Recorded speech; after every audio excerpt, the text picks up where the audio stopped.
From the macabre minds of Laughing Devil Production comes another story from the Nightshade Diary. You know what that means. Check under the bed and make sure no one or nothing is there. Is the closet door securely shut?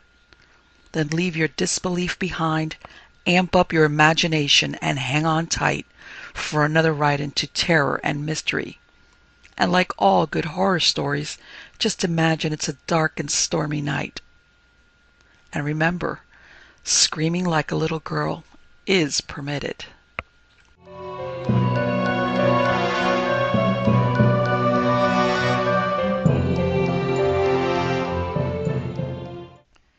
The Trunk Lady by Ray Bradbury. Johnny Menlo kicked his shoes and sat down hard on the bottom of the attic stairs. His teacher, his special private tutor, was not coming after all, so he wouldn't have someone in the house all to himself. Downstairs, the party was running full blast. The sounds of it came up mockingly, the laughter, the cocktail shakers clinking, the music. Johnny thought he had gotten away from its sounds, sitting way up here, so lonely. His teacher was supposed to have come today. She hadn't. Mom and Dad, so busy drinking with people, gave Johnny the kind of look you give your shadow. Johnny retreated farther up the stairs into the complete, musty asylum of the abandoned attic. Even up here, the dust and warm afternoon quiet was rustled by the party noises from below. Johnny glanced around. There were 4 trunks sitting under veils of webs in the dim corners. A sunbeam fell through a small, dirty window, lighted things for Johnny's curious blue eyes. The trunk in the north corner, for instance, it was always locked, the key hidden somewhere. The hasps were down now, but the brass tongue in the middle was flipped up, unlocked. Johnny walked to the trunk and pried the hasps open. He pulled the lid up. Suddenly, the attic was very cold. She was inside. Curled up, her body was young, pretty. Her slender face was like chalk etched against the blackboard of her hair. Johnny gasped, but not too loudly. He held onto the trunk rim. Only her perfume was still alive. She looked as lonely and abandoned as he felt. He sympathized. Attics are places for things neglected and forgotten. Death had apparently come through suffocation. Someone had slammed the heavy airtight lid down upon her curved loveliness. Her hand was like a white fragment of it against her filmy pink cocktail dress. A moment later, he found the bald wad of paper on the floor. It was only part of a note, with her writing on it. You've got to make it up to me the way I've been treated. It shouldn't be difficult. I would be Johnny's teacher. That would explain my presence in the house to everyone. Ellie. He looked at her quiet beauty. It seemed as if she might have fallen asleep during the cocktail party and had been carried here and the lid slammed down upon her while she slumbered. The attic dimness moved in about Johnny, shaking him, then drawing out, leaving him numbed and saying, "Are you my teacher? Are you the one I was going to have for myself alone? But they killed you? Why should anyone kill my teacher?" Another thought rushed the first away. He, Johnny Menlo, of the Society Menlos, had found the body, hadn't he? Sure. His eyes widened. Mom and Dad have to notice him now, more often. Why, even Grandma would quit playing chess all day, with Uncle Flinny choke on her brandy, stare at him through thick glasses and cry, "My God, child, your snooping finally comes to a profit, did it?" Sure, sure. Johnny blinked rapidly, his heart pounding. Cousin William might even faint at the news. He, Johnny Menlo, had found the body. Pictures in the papers of himself instead of Mother beaming out of the society columns. Hiding the note in his pocket, Johnny took one last long look at the pretty lashes and the pink lips and the dark black hair of the trunk lady. He closed the lid on her sleeping. He'd scream, yes, at the top of the grand stairs. Scream till the sky fell down and the party with it. Scream. His screaming wasn't bad at all. Down the stairs across the hall, making a path with his screaming through the startled ranks of people, Johnny reached Mother's glittering cocktail gown and held onto it very tightly. Johnny, Johnny, why are you downstairs? What's the matter? I told you. Mother's girl face looked down over the glitter. He grabbed another fistful of spangles. He yelled it. Mom, there's a body in the attic. Like faces in a football stadium, the faces watching them, Mother stiffened then relaxed. Let go my dress, darling. You'll get it dirty. Look at your hands, cobwebs and all. Now run up to your room like a good boy. She patted his head. But Mom, he wailed, there's a body. Good Lord, someone murmured, just like his father. Johnny spun angrily. You shut up. There is so a body. Mother didn't see him. She looked at her guests, and all Johnny could see was her lovely swan-like throat, the firm chin with the pulse beating under it, her fingers fixing the chestnut shine of hair swept up from her ears. Please forgive Johnny, she was saying. Children are so imaginative, aren't they? Her chin came down. There was no light in her blue eyes. You'd better go upstairs, Johnny. Oh, but Mom! His world was crashing. The spangles slipped from between his fingers. He suddenly hated everyone at the party, looking at him. You heard what your mother said, General. That was Dad's resonant voice, and it meant the fight was lost. Johnny jerked around, shot one last glare at the people, and ran upstairs, tears coming into his eyes. He twisted the brass knob of Grandma's door.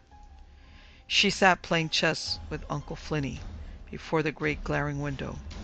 Sunlight glinted off her glasses. She hardly looked up. Pardon me, Granny, but...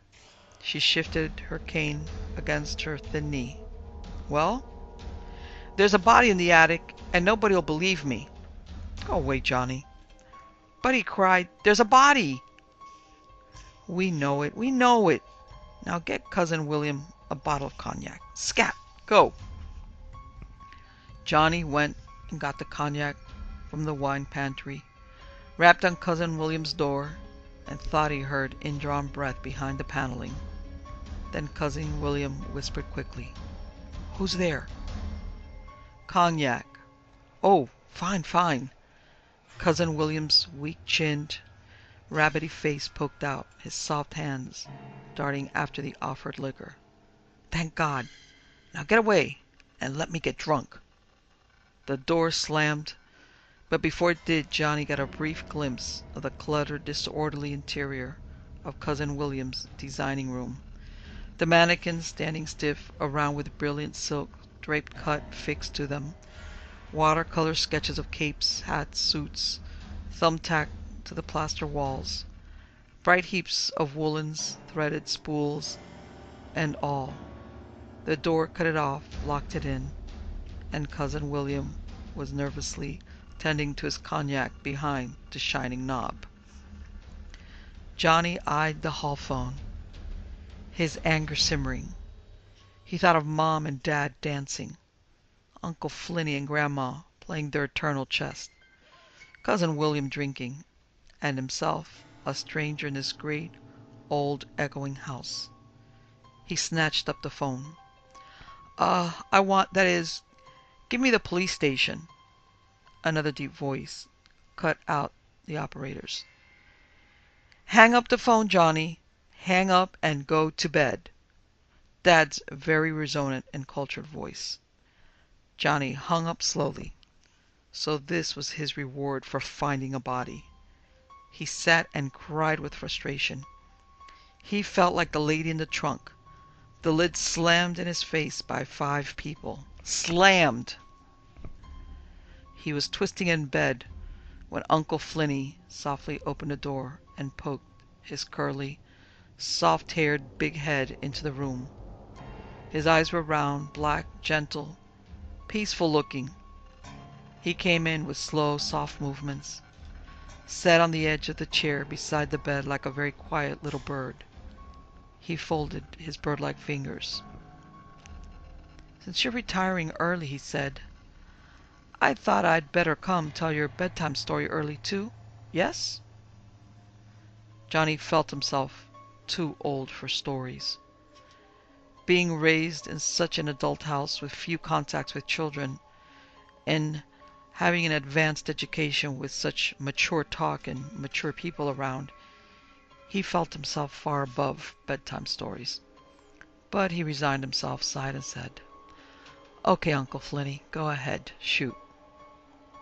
Uncle Flinny held on to his neatly pressed black trousers at the knees as if they'd explode, and slowly pieced out his tale. "Well, once there was a young woman who was very beautiful." Uh-oh. Johnny'd heard this story 1,000 times before. He fidgeted. A body in the attic, and he had to listen to this. "And," continued Uncle Flinny, "this beautiful young girl fell in love with and married a young knight. They lived happily for years, until one day a dark one kidnapped the beautiful woman and ran away with her." Uncle Flinny looked sad and old. "And then the husband came home," prompted Johnny. Uncle Flinny didn't hear him at all. He just kept talking in a funny, soft monotone. "The husband chased the dark one into a dark land.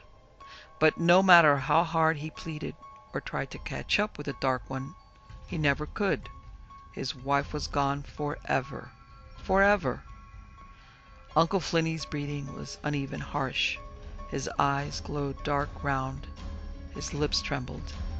He wasn't himself. He was someone else, off a million miles in that dark land. He seized his knees tighter and bent over them. "But the husband searched and searched, vowing that someday he would find and kill the dark one. And wonder of wonders, he did. He struck the dark one down. But oh God above, after striking the dark one, he found that somehow the dark one looked like his beautiful wife. And he found to his horror that he himself was growing darker and darker." The end. Johnny hoped there'd be no more. Uncle Flinny sat sighing in the atmosphere he'd built from his story. He'd forgotten Johnny was a part of the room. His hands were shaking and he was out of breath. He just sat there. Johnny shivered for no reason, he knew. Thanks very much, Uncle Flinny," he said. "Thanks for the swell story." Uncle Flinny turned blind eyes. He relaxed, recognizing Johnny. "Oh, yes. Anytime. Anytime at all."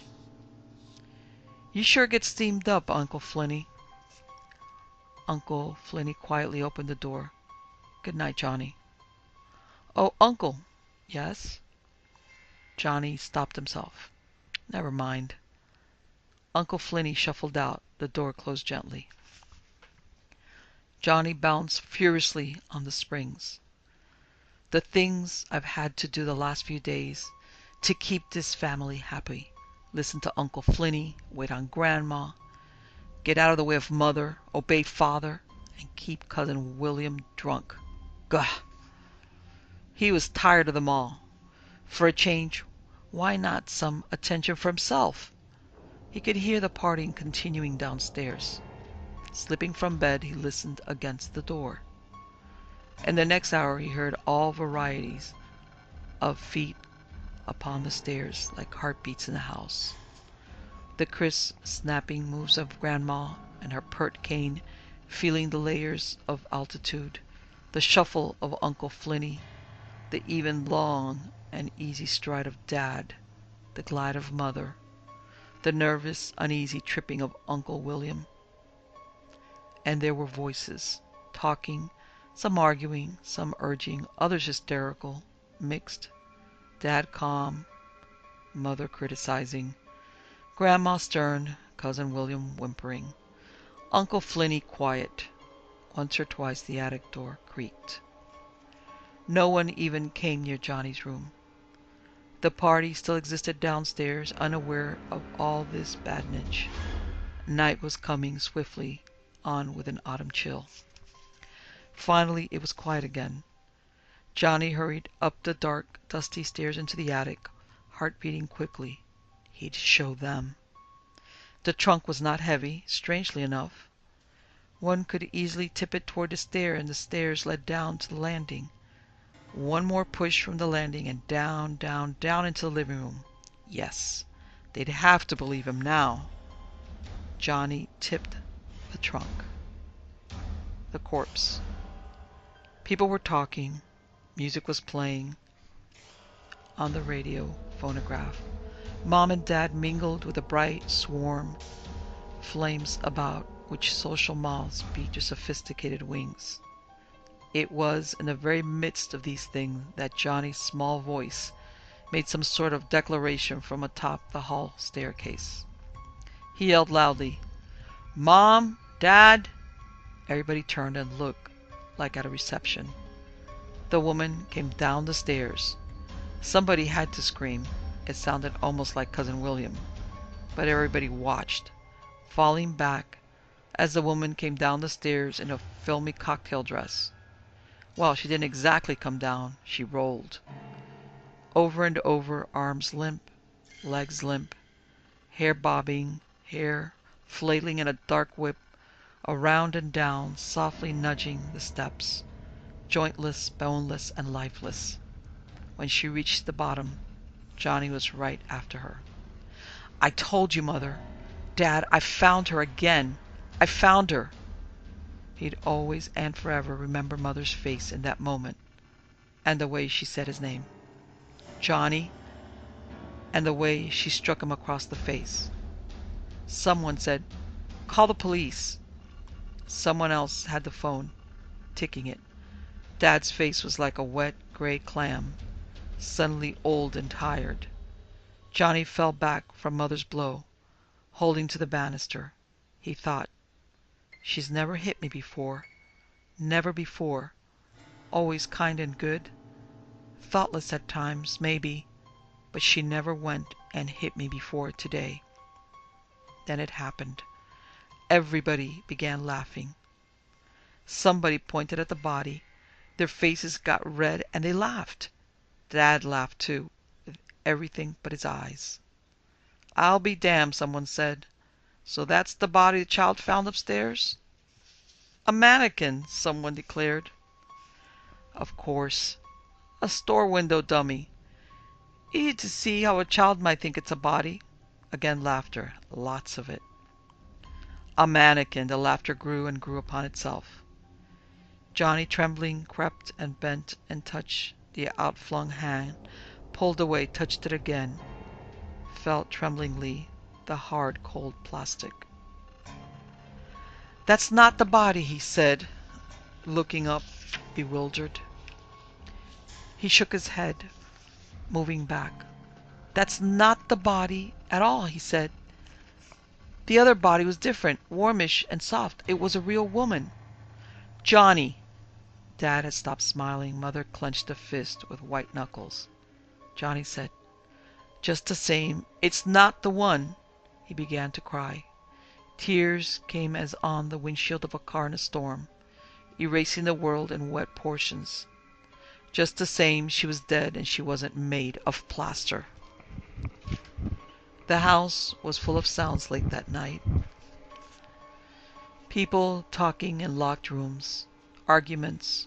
Once he thought he heard Cousin William sobbing. Feet climbed stairs, lights clicked on and off. Finally everyone was in bed and Johnny sat up, throwing back the covers. That clicking was Cousin William's double locking his door. Why? Because someone or something was walking around in the house? Johnny started. His doorknob was turning. The door pushed open a few inches.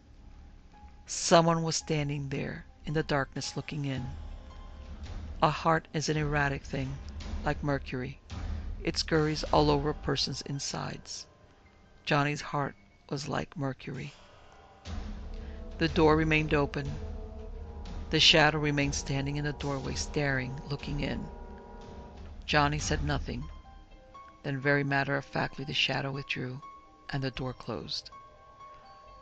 Rapping the lock home hard, Johnny threw his breath out and lay trembling on the door. Pressure from outside a moment later, from that withdrawn shadow, could not force the bolt. Johnny listened. The shadow went away. Very weakly, Johnny returned to bed, trembling.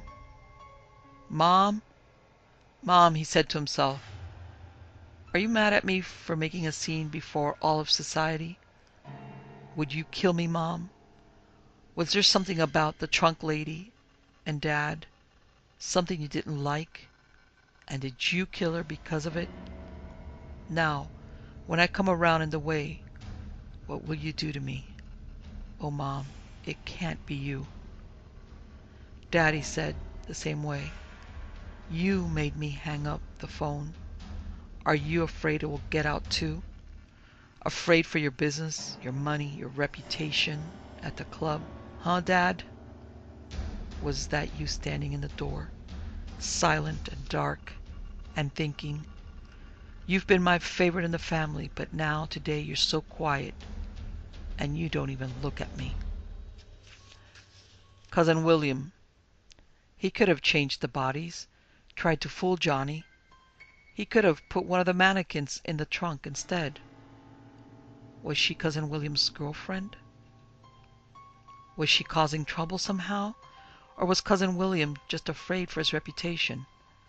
Him and his mannequins and his famous expensive dresses for expensive women. Was it him twisting the doorknob a moment ago? Maybe it was Uncle Flinny, with his bedtime stories and his quiet ways. He loved Mother so much, his sister. He'd do anything for her, or Dad, or Grandma, or Cousin William. Would he kill for her, or Dad, or the others to keep this house whole, intact, and untouched? Grandma played her cold game of chess day by day and drank her brandy neat. Her whole life was keeping the house moving together. Her whole life was society and position and taste. What if someone came into the house and tried to do all the ordering instead of her? What would she do? All of them. All of them. Johnny sank, shivering, back on the springs. A woman walked into a big, mothballed old mansion like this, and suddenly everyone was afraid. Just one woman. On the table beside his bed, Johnny groped and found the note he discovered in the attic dust. He felt of it and read it again in his mind. "You've got to make it up to me the way I've been treated. It shouldn't be difficult. I could be Johnny's teacher. That would explain everything. Ellie." Johnny turned over. "Ellie, my teacher, where are you now?" he asked the darkness. Lonely and resting in Cousin William's studio with all the other stiffened mannequins, playing chess with Grandma, only not moving, in the cold, dark basement, like the wine casks put away for all the years. Somewhere in this big house tonight, but maybe not tomorrow, unless I find you before then. There was a huge backyard with many acres to it. Fruit trees, a flower garden, the swimming pool, the bathhouse, servants' quarters, immediately behind the big house. Sunlight caught between a row of sycamore trees and a high green fence that shielded all this from the street. There was an oak tree to dangle from in the afternoon, and a policeman who walked his beat just under the tree on the sidewalk beyond the fence. Johnny climbed up and waited. The policeman walked below. Johnny rattled leaves. "Hi, son," the policeman looked up. "Better watch out, you'll fall." "I don't care," said Johnny. "We've got a dead lady in our house and everybody keeps it secret." The policeman made a smile. "You have you?" Johnny shifted himself. I found her in a trunk. Somebody killed her.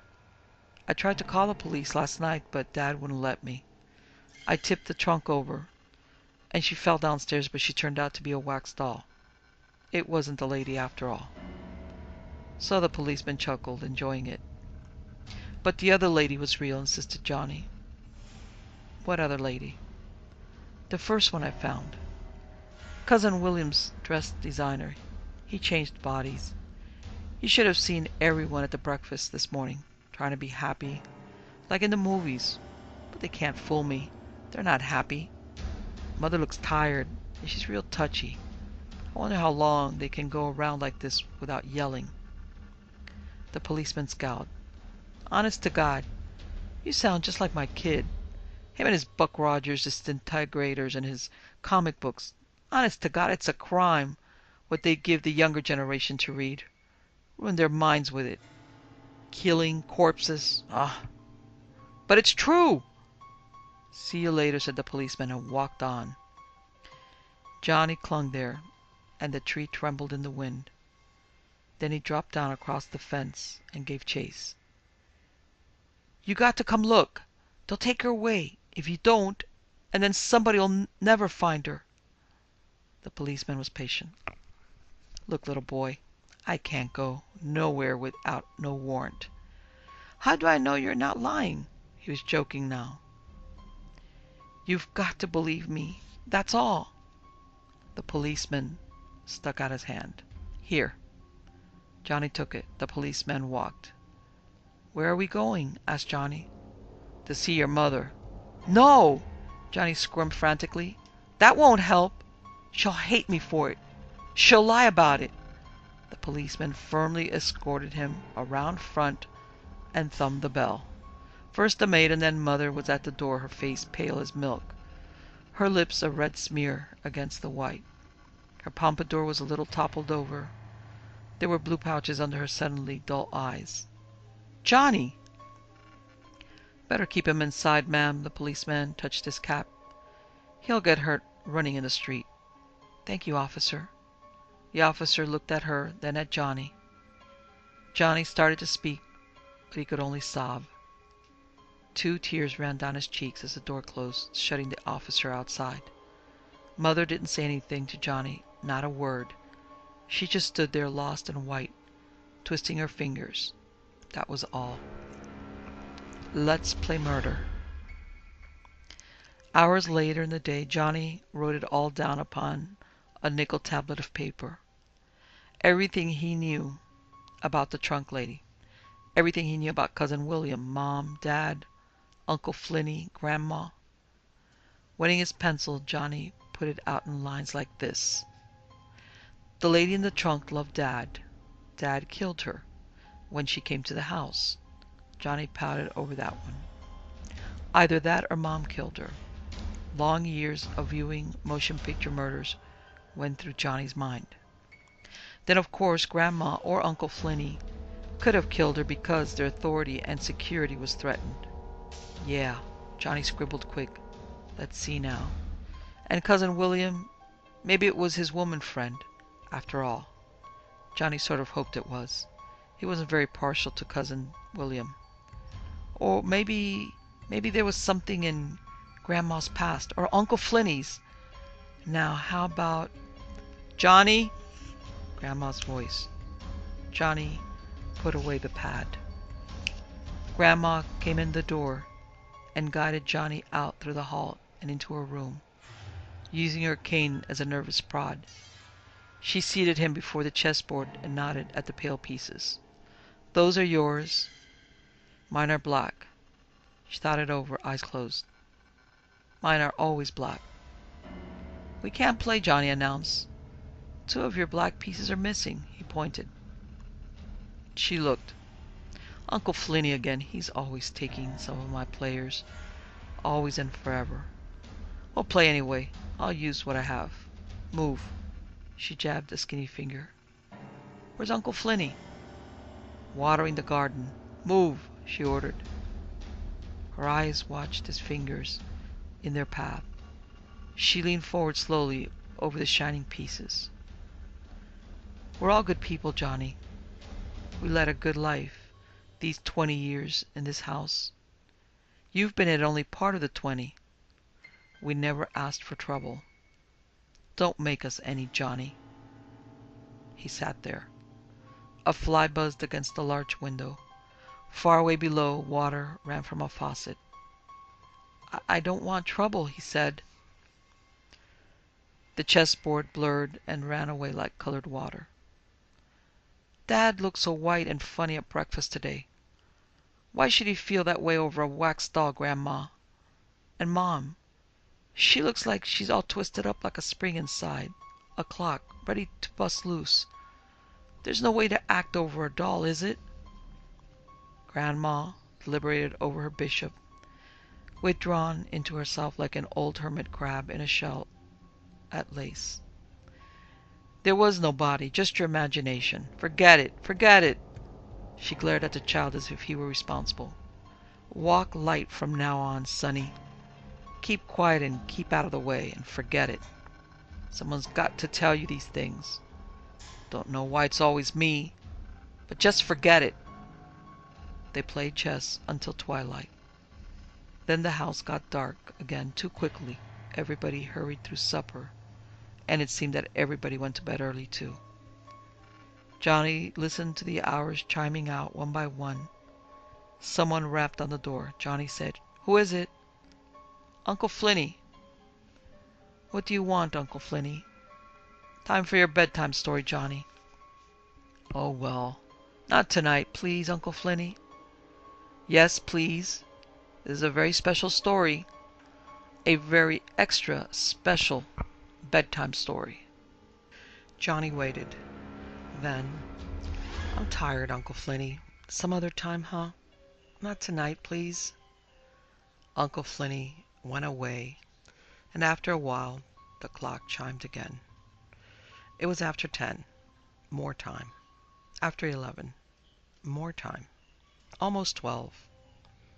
Johnny opened the door. The house was completely asleep. You could tell by the quiet, untouched gleam on the long hall stairs. Clear moonlight pouring through great areas of glass and no shadow moving.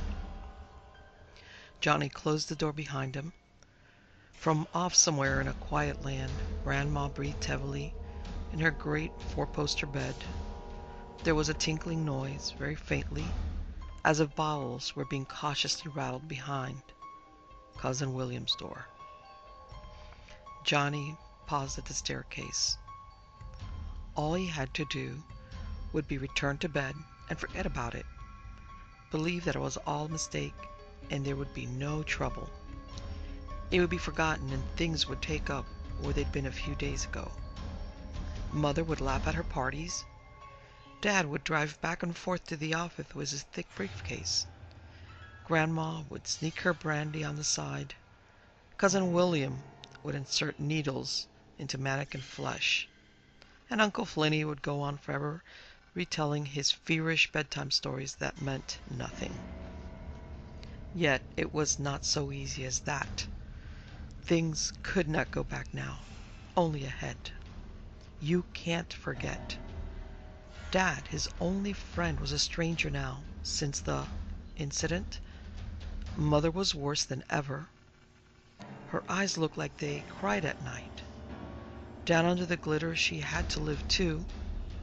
And Grandma, she'd drink 2 bottles instead of 1 bottle of brandy a week. And Cousin William, every time he stuck a pin into a mannequin, he'd think of the trunk lady. Blanche cringe and start whimpering over his cognac. And she, the lovely dark-haired stranger in the musty trunk, had looked so lonely up there where he'd found her, so apart.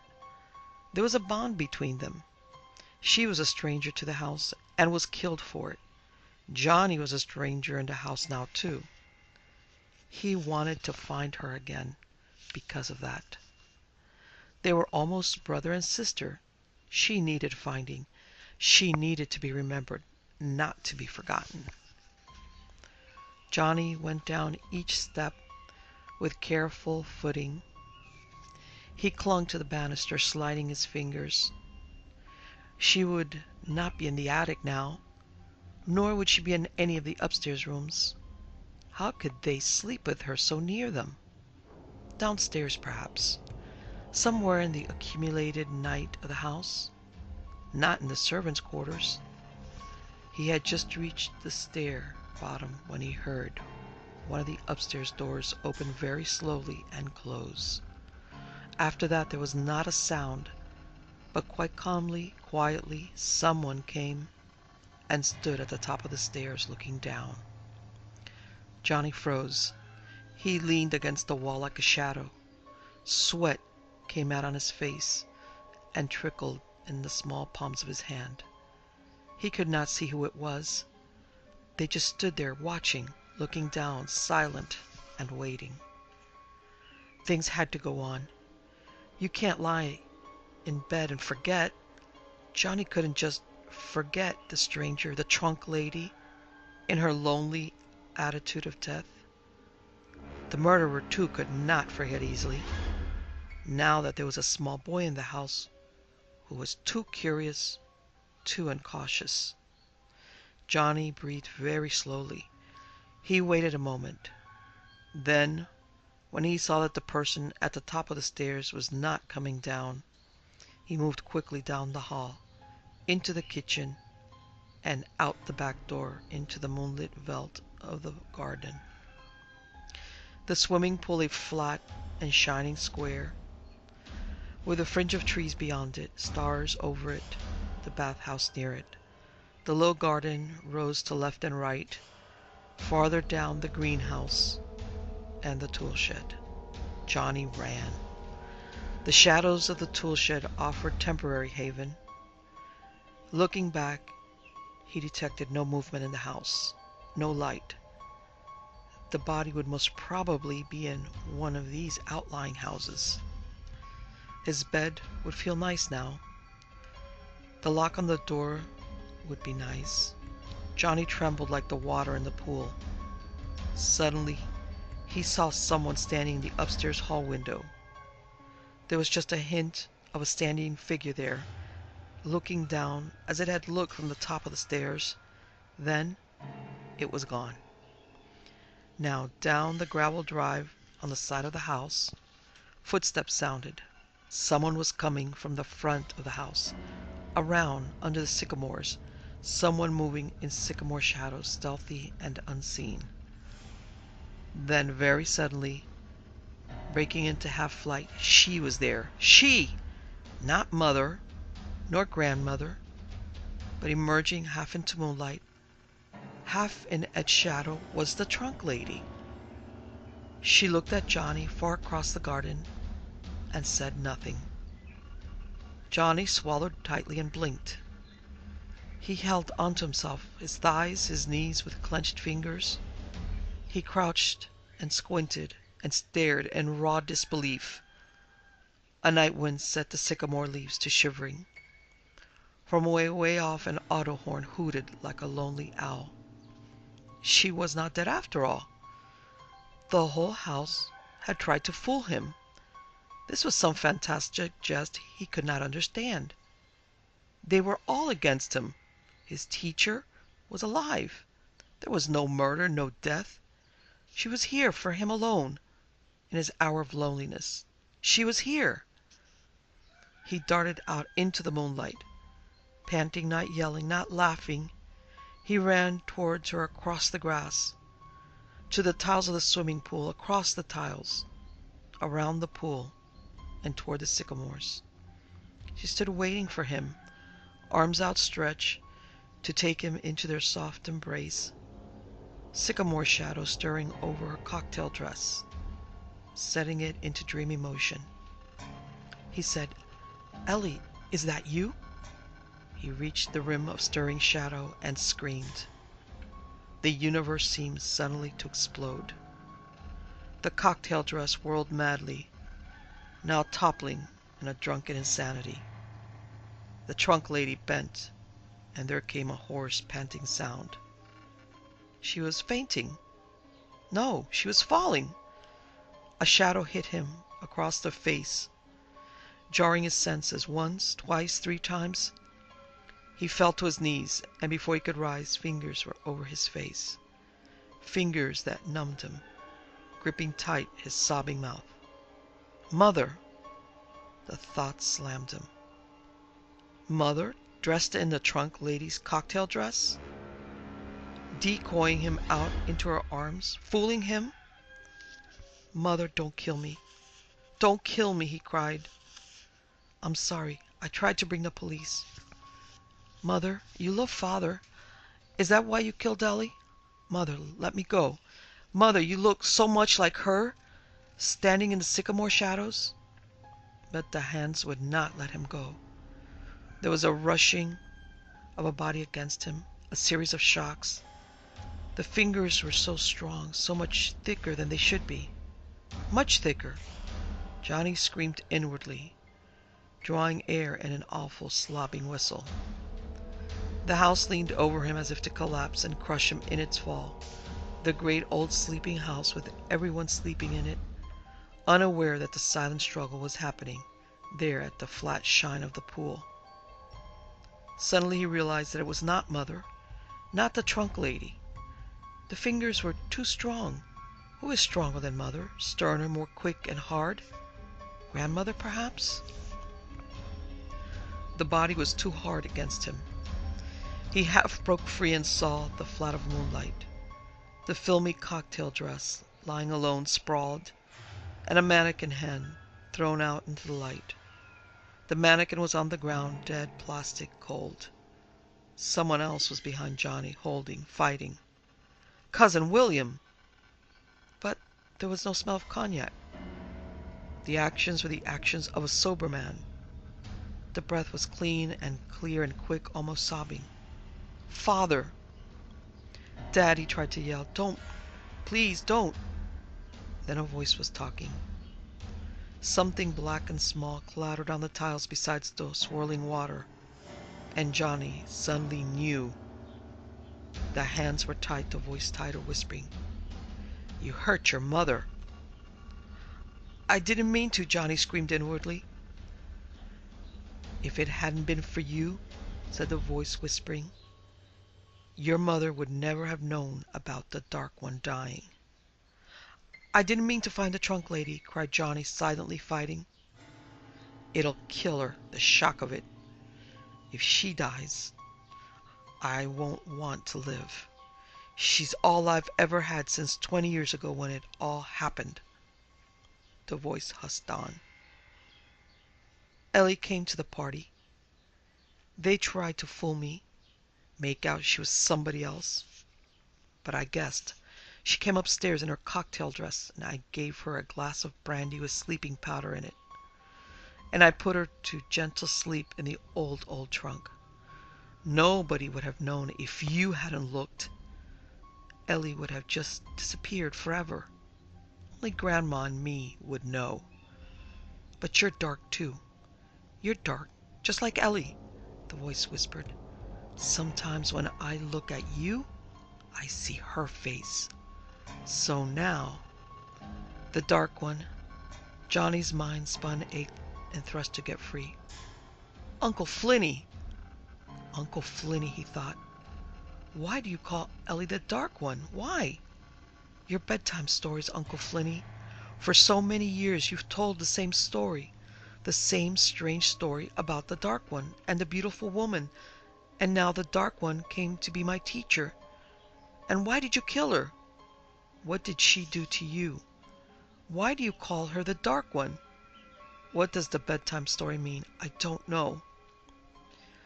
Don't kill me, Uncle Flinny. The water's cold and shining tonight. I don't want to be under the cold shine of it. Johnny grabbed onto the body behind him and fell forward. The two of them plunged screaming into the pool. There was a great plunging nausea. The fingers released him. There was a fighting in wet darkness, water stabbing his nostrils, bubbles breaking from his lips. When Johnny broke surface, there was a great sound of air rising from below, a dim surging of an old man jerking against the lazy tide. The man never came to the surface again. Just the bubbles came.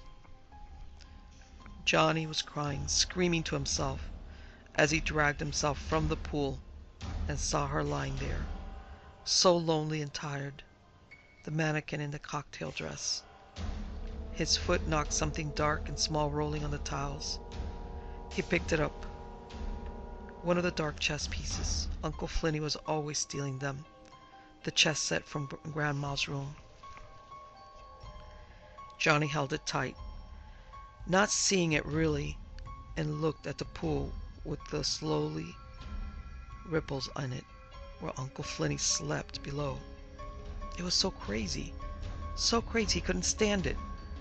He looked at the house through blurred eyes, and he was shaking like a sick dog. Lights were clicking on all over it. Windows in squares of yellow and orange. Father was running downstairs, shouting, and the back door was opening just as Johnny collapsed, sobbing, upon the cold, hard tiles. Mother sat on one side of the bed, Dad on the other side. Johnny got his crying all out of him and lay back and looked at Dad, then Mom. Mom?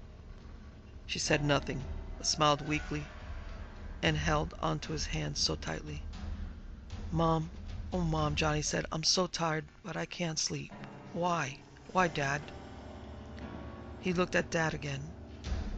Dad, what happened? I don't know. Dad found it hard to say. He said it anyway. Uncle Flinny was married 20 years ago. His wife died when their baby was born. Uncle Flinny loved his wife very much. She was very beautiful and good. Uncle Flinny hated the baby. He'd have nothing to do with it. He thought the baby was a murderer.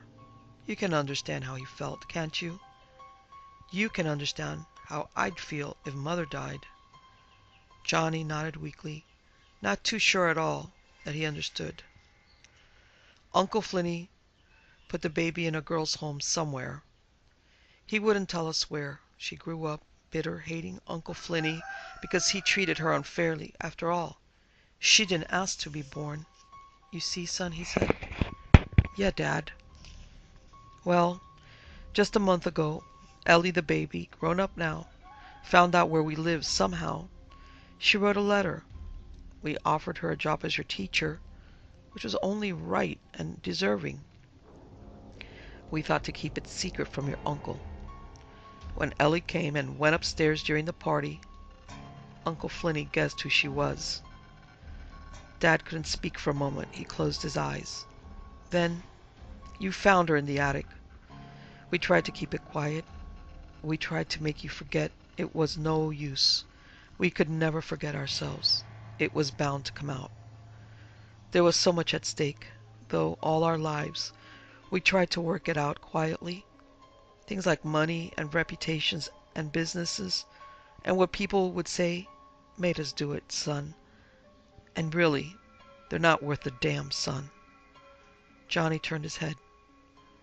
I kept poking my nose in. You are our conscience, I guess. A rather active symbol. You kept the house stirred up. Uncle Flinny thought you were hurting your mother. Your mother, his sister, was all that he had after his wife's death. So he tried to make it look like I was drowned in the pool? Mother suddenly bent and held on to Johnny closely. I'm sorry, Johnny. Sometimes we're blind. I didn't think he'd do that. What about the police? The truth, Flinny killed her and committed suicide. Mother's voice seemed distant and removed and tired. Johnny heard himself talking. Uncle Flinny used to tell me bedtime stories, Mom. I still don't understand. All about the dark one and the beautiful wife and... Someday when you're older, you'll understand. Poor Ellie. She was always the dark one. Things were fading away, away. It was all overdone. No more bedtime stories, Mom, please. No more, huh? Out of the tired darkness, Mom said. No more, Johnny. Johnny rolled wearily over into dreams. His left hand opened, and the small black object in it fell clattering to the bedroom floor. He was asleep even before the black night ceased rolling.